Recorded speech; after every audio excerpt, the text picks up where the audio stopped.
Hey, what's up? So, good to be back, and thank you for watching as always. Today, I'm gonna be doing a series, and this will be the first part of that series. And my my objective today is to talk about advice, and I hope you liked my catchy title.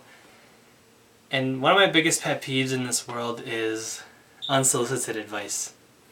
You know, when you're just kind of talking to people and then they just want to immediately just come in and tell you what to do and what you should do and why you should do it and all this kind of stuff. And that could be me being a dick or just being an entitled millennial. People love to talk shit about millennials. Fuck you, man. Hate it when people talk about millennials as if we're that different. But aside from that, that's a little bit of a tangent, but even when advice, I could go on a rant for like forever about people telling people what to do and this kind of shit and why that annoys me, but advice, when it's delivered with its best of intentions and delivered in a great way that's rooted in experience, I want to speak about how that may or may not affect you, and also invite you to stop seeking advice outwardly and stop taking so much from the outside and start looking in. And I argue that we have a lot of truth and wisdom inside of us, and we need to start accessing it. So I'm going to talk about that a little bit too. But first, the best advice I think is when it's rooted in your experience. You know, because when you start talking about shit that you don't know about and you kind of, oh yeah, you know, well, if I was an academic physicist I would do this and this and this and because of this, and I don't know shit about that. You know, and there are people who will speak about things that I have no idea about. And aside from that, it's when you've been through something, you've experienced something, and you're speaking to someone who is struggling with that, and it's awesome to offer like, well, I was in a similar position, this is what I did, this is what happened to me, I felt this, and I learned this afterwards. That is great, and it can offer you, as someone contemplating new decisions and new steps in your life, it can offer you some really new way to look at things and a different perspective to consider your options. But I wonder, does that have anything to do with you? Because that's them. You know, it could be a similar circumstance, but they're still different people. They're different people with different priorities. You know, if I told you that I had an opportunity to, or I have an opportunity to fucking go to Antarctica, you might be like, fuck that, it's cold over there. I would never do that. But maybe I like the cold and I want to see some whatever wildlife is there. I don't think they have any animals over there. But, so, is it useless? Largely useless? It's not, but it kind of is. And I think it's great to offer, again, a different perspective and a new way to look at it, new way to look at stuff. But what I hope for you, and what I wish people would do more, is so that we're not as reliant on people, and you're not that person who can't sleep and is so neurotic and you're up all night thinking about decisions, and then you call people at 3 a.m. waking them up. Holy fuck, I'm so nervous and I don't know what to do. And maybe start to look within yourself and see how you feel about things and what your thoughts are, and what that could mean with how you really feel about any upcoming decisions you might have. And I'll start by saying that, again, I think we have a lot of wisdom within us and we need to access it, and you can start accessing it by kind of just seeing where your thoughts are at, where your head is at, what rationalizations are you making, and what is the meaning that you're deriving from everything that's happening. You know, how are you interpreting it? Because if you have a new job and it's like, it's across the country and you're like, fuck, I'm scared, I'm terrified.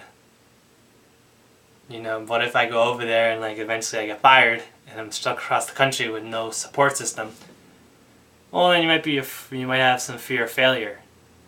And that has different steps than what if I move across the country but the love of my life is still on the East Coast, and you know, I don't want to leave that, and that's like a different way to think about it and a different problem almost. But the thoughts and your rationalizations and your meanings and interpretations, that's one thing, but I think something that's ignored a lot is your gut, you know? I don't know if you can see me touching my gut, but we have a feeling in our body. Our body knows a lot of shit, you know? It digests food, and women, it makes babies, and you don't even have to think about it. Well, it makes babies after the man, but whatever. It creates a fucking person inside of it. And the body's got a lot of wisdom, and it's not an esoteric thing of like, well, the body is like this like sentient fucking thing, whatever, but I'm not interested in that. It's, what I mean is, when you think of something and you have opportunities, you already have a feeling inside you, you know? You might think of the opportunity to go somewhere, have a new job, or do anything, and you feel in your body like, wow, like I'm fucking really have this like charge to me, I'm excited. And then maybe your negative self-talk will interpret that as anxiety, and then you kind of will take yourself down a downward spiral of negative thoughts, and then all of a sudden that's altering your decision making, affecting it. Or, you know, you can have a lot of fear and you're indulging in those feelings, and those are other things. So I think that there's a way to see, you know, you have the decisions coming up, like what are you thinking, what are you interpreting, what meanings are you associating to this, how are you attaching this to who you are? Because, you know, we all tell a story of like, oh, well, I've been fired from every job I've ever had, so I'll be fired from this one too. Or, oh, you know, they'll never like me because I'll never be a person with a lot of money, so why should I bother? And then, you know, that's a negative self-talk, but I propose, like, and you can do this through meditation, you could do this just through like writing a lot, or even talking to people, getting past those thoughts in your mind, your rational mind, and getting into your gut and your body and your feelings, and see like, well, actually, aside from all that shit, I feel this way. And that's truth. That's your truth. You know? And no one can tell you that. People can kind of like say, well, it seems like you feel this way. And you're like, oh yeah, I do actually feel that way. But you don't need people for that. You can find that in yourself. You know? And that's your own wisdom. And what I would hope for you, and what I invite you to do, is to do more of this, so you can get your gut and your mind on the same page. And you can kind of already have decisions, because we got a lot of decisions in this life. A lot of transitions we go through, and a lot of decisions to make. Big ones and small ones. And when you, what I would want for you and for myself is to get to a point where you feel you have a choice, and you're like, okay, this feels right, or this does not feel right. And then your brain trusts that.